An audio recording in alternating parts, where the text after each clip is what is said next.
दोस्तों, आज हम जीवन के रहस्य के बारे में आप सबको कुछ आध्यात्मिक और चल रहे सामाजिक तथ्यों के बारे में आप सबको उसका रहस्य के बारे में कुछ बताने की कोशिश करेंगे। आज मानव जीवन सबसे अधिक तनाव में है, बीमार है, भय से ग्रस्त है। शास्त्र के अनुसार 84 लाख योनियां होती हैं, जिसमें मनुष्य सिर्फ एक योनि है। और आधुनिक विज्ञान और धार्मिक परंपराओं के अनुसार इसी एक योनि में समस्त स्त्री और पुरुष हैं। यदि हम आत्मा की बात करें तो आत्मा न तो स्त्री है न ही पुरुष है, आत्मा सिर्फ आत्मा होती है। और हम अपने धर्म और शास्त्रों को सबसे पुराना बताने में लगे हैं। कोई अपने धर्म को हजारों वर्ष तो कितने लाखों में पहुंचाने की चेष्टा कर चुके हैं, और इसी तरह सभी अपने धर्मों को हजारों लाखों वर्ष पुराना बताने में रुचि रखने में नहीं चूकते। और इस बात को कभी नहीं बताया जाता कि हम सभी एक ही योनि के दो भाग हैं, एक स्त्री और एक पुरुष है। और शास्त्रों के अनुसार स्त्री को अर्धांगिनी कहा गया है, परंतु पुरुष को अर्धांग नहीं, क्योंकि शास्त्रों को सिर्फ पुरुषों के द्वारा लिखा गया है। और यदि हम सब मिलकर एक ही योनि के दो हिस्से हैं, फिर इतना बड़ा बखेड़ा क्यों है? फिर हम अलग अलग कैसे हो गए? फिर कोई धर्म और परंपराएं ये कहाँ से आ गई? दोस्तों, यह सब मानव जात, मनुष्य जात, मनुष्य योनि के ऊपर यह सब थोपी गई है। मानव जात में हजारों वर्षों से धार्मिक होने की बड़ी बड़ी घोषणाएं की जाती हैं, और अभी तक शरीर से ऊपर हम उठ नहीं पाए। मन को साधने आत्मा और परमात्मा की बातें सब झूठी हैं। मन तक पहुंचते ही आत्मा की यात्रा अपने आप शुरू हो जाती है, और आत्मा की यात्रा परमात्मा के बिल्कुल नज़दीक है। जैसे समझो कि दरवाजे पर खड़े हो गए, और दरवाजे पर रुकना फिर संभव ही नहीं हो सकता। समझो यात्रा लगभग पूरी हो चुकी है, और जैसे आत्मा की समझ आ जाती है, उसका आभास मात्र इन सभी परंपराओं से मुक्त हो जाता है। मानव जीवन में यदि इसे बताया जाता, फिर सभी तथाकथित धर्म एक जगह गिरकर समाप्त होने की पूरी संभावना है। और दूसरी तरफ यदि बाकी योनियों को देखें तो इतनी दुखी और कोई नहीं है, क्योंकि सब वर्तमान में आनंदमय जीवन व्यतीत कर रहे हैं, और हमारा जीवन भी वर्तमान में ही जी रहा है। परंतु हमारे विचार हमेशा इस पुरानी परंपरा को इतनी बार दोहरा चुके हैं, इतनी बार दोहरा चुके हैं कि अब वह हमारे अवचेतन मन में घर कर चुका है। जीवन हमेशा वर्तमान में है, और हम हमारे विचार में हमेशा पीछे होते हैं अथवा आगे होते हैं। इसी चक्कर में हमारा वर्तमान हमेशा से निकलता जाता है, और इसी कल, आने वाला कल और पीछे का कल, दोनों के चक्कर में सदियां गुजर गई। और यदि समझ में ना आए तब यह गुजरती ही जाएंगी। इसी पूरी पुरानी परंपरा से छुटकारा मिलने का एक ही रास्ता है, वो है ध्यान। वर्तमान में जीने के लिए हमें अब ध्यान को अपनाने के सिवा कोई चारा नहीं बचा है। ध्यान के बिना हम अब आनंदमय जीवन व्यतीत नहीं कर सकते। ध्यान में किसी और को नहीं, अपने आप को जानना है। ध्यान है स्वयं को जानने की कला। सुनने में बड़ा अटपटा लगता है, जैसे आपको अपने ही नाम को जानना है, अपने बारे में जानना है। और सबसे बड़ी समस्या है, हम सब जल्दी अपनी सुनते ही नहीं। कभी आपने देखा, शरीर आपको प्रकृति से मिला है, मन, समाज, धर्म आज कितने नए पुराने जालों से निर्मित हो रहा है, हो चुका है। शरीर की कभी हम सुनते ही नहीं। मन हमेशा मुश्किल में डाल देता है। हम यदि शरीर की भी सुनना शुरू कर दें, फिर भी जीवन में कुछ जरूरी बदलाव आ सकता है। मन हमें हमेशा मुश्किल में डाल देता है। हम यदि शरीर की भी सुनना शुरू कर दें, फिर भी जीवन में कुछ जरूरी बदलाव आ सकता है। इसे आप, अगर आपको देखना हो तो देहात में देख सकते हैं। ज़्यादातर लोग शरीर तक ही सीमित हैं और वो ज़्यादा स्वस्थ दिखाई देते हैं। ध्यान को भी असली अर्थ में प्रयोग किया जाना जरूरी है। ध्यान को भी तथाकथित धार्मिक गुरुओं ने, संत महात्माओं, हालांकि वो संत महात्मा नहीं है, उन्होंने उसका एक अलग गढ़ देकर उसमें अपना दबदबा कायम कर चुके हैं। ध्यान आपको स्वयं का करना है, ना कि करवाने वाले का। और यदि आज सबसे अधिक तनाव, बीमारी, परेशानी है, तो इसकी जड़ भी यही धार्मिक परंपरा और धार्मिक परंपराओं के तथाकथित अनुयायी ही हैं। अपना सिक्का, अपना नाम दर्ज करवाने के लिए आज पूरे मानव जात को भटकने पर सदियों से मजबूर कर दिया गया है।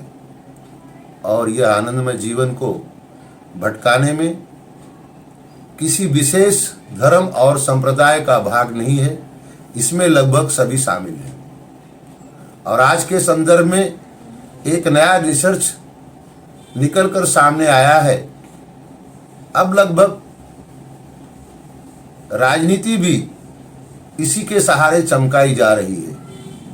अब लगभग सभी पार्टियां कर्म को छोड़कर धर्म पर ही, धर्म के सहारे ही विजय पाने को तत्पर हैं।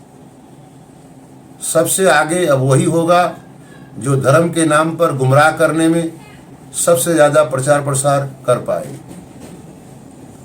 क्योंकि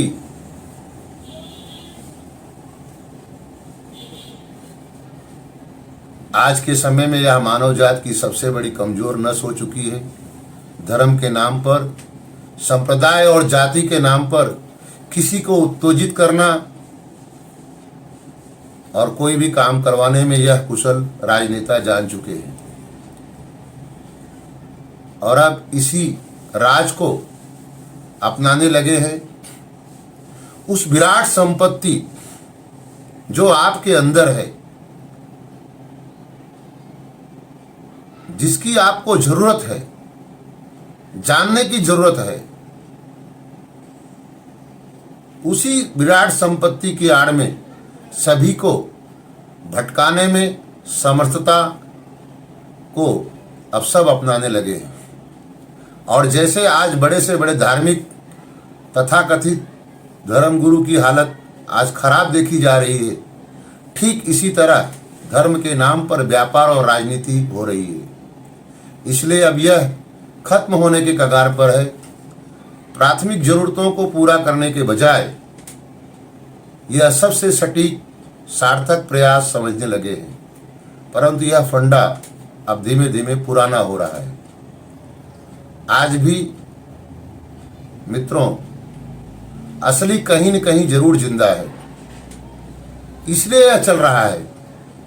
जिस दिन असली खत्म होगा उसी क्षण यह नकली व्यापार और राजनीति अपने आप विदा हो जाएगी।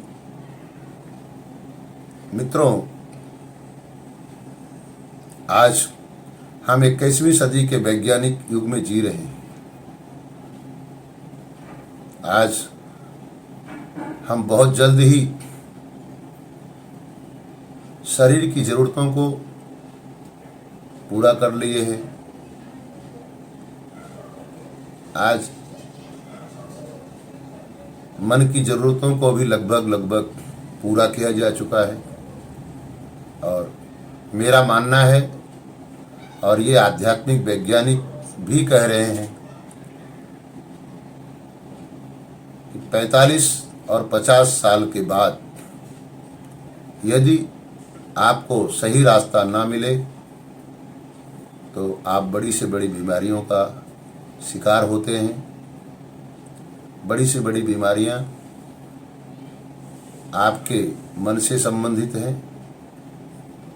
आपको मन के पार, मन को समझकर ही जा सकते हैं, और उसका एक ही रास्ता है, आपको अपने अंदर छुपे हुए उस परमात्मा को जानना होगा। दोस्तों, भगवान बुद्ध और भगवान महावीर ने भगवान की बात ही नहीं की तो क्या वह धार्मिक है? आत्मा की बात की। भगवान महावीर ने कहा आत्मा ही परमात्मा है। भगवान बुद्ध ने पूरी सृष्टि को परमात्मा बताया। मित्रों, हमें शरीर और मन के ऊपर जाना है, अपने आप को जानना है। अपने आप को जानने के लिए आपको किसी मंदिर में जाने की, किसी चर्च में जाने की, किसी मस्जिद में जाने की, किसी गुरुद्वारे में जानने की के लिए हम नहीं कह रहे हैं। ना ही हम किसी का धर्म ले रहे हैं, ना ही हम किसी को धर्म दे रहे हैं। आप जहाँ भी हैं, जहाँ भी जाते हैं, और अंदर जाइए। जिस धर्म में आप हैं, सभी धर्मों में सभी महात्माओं ने, संत ऋषियों ने, फकीरों ने यह बताया है कि हम अपने आप को कैसे जानें। यह हमारे गुरु हैं, हमारे मार्गदर्शक हैं। हमें इनके बताए हुए मार्ग पर चलकर हम अपने आप को जान सकते हैं। उसी का नाम है ध्यान। और ध्यान के बिना यह जिंदगी में असली आनंद को नहीं पाया जा सकता। जिसे आप पाना कह रहे हैं, वो एक न एक दिन अपने आप छूट जाएगा। उस विराट संपत्ति की हम बात कर रहे हैं, जो दोस्तों आपके अंदर है। उसी क्रिया का नाम ध्यान है। इसलिए आप सबसे गुजारिश है कि आप सब कुछ समय अपने लिए निकालें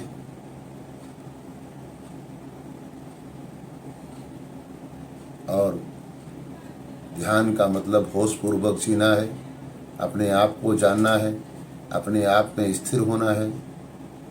ध्यान की बहुत सारी योग विधियां हैं, प्रयोग हैं।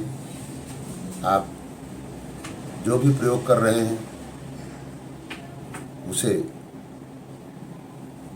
लगातार जारी रखें, और हम कुछ ही समय में ध्यान की सटीक विधियां, सटीक प्रयोग के लिए एक शिविर करने वाले हैं। उसमें हम ध्यान के नए नए आयाम, जो आज के युग में हम सब कर सकते हैं, उसी प्रयोग को हम बताएंगे। आप सब आमंत्रित हैं, उससे भी जुड़ सकते हैं। आपको इन ध्यान की विधियों को जानने के लिए, करने के लिए संपर्क कर सकते हैं। हमारा पता है doctor R.R. Mishra, Karishma charitable trust, Alkapuri society, Bijalpur Navsari. हमारा मोबाइल नंबर है 9898630756, जिसे हमारे लिंक में भी देखा जा सकता है। धन्यवाद।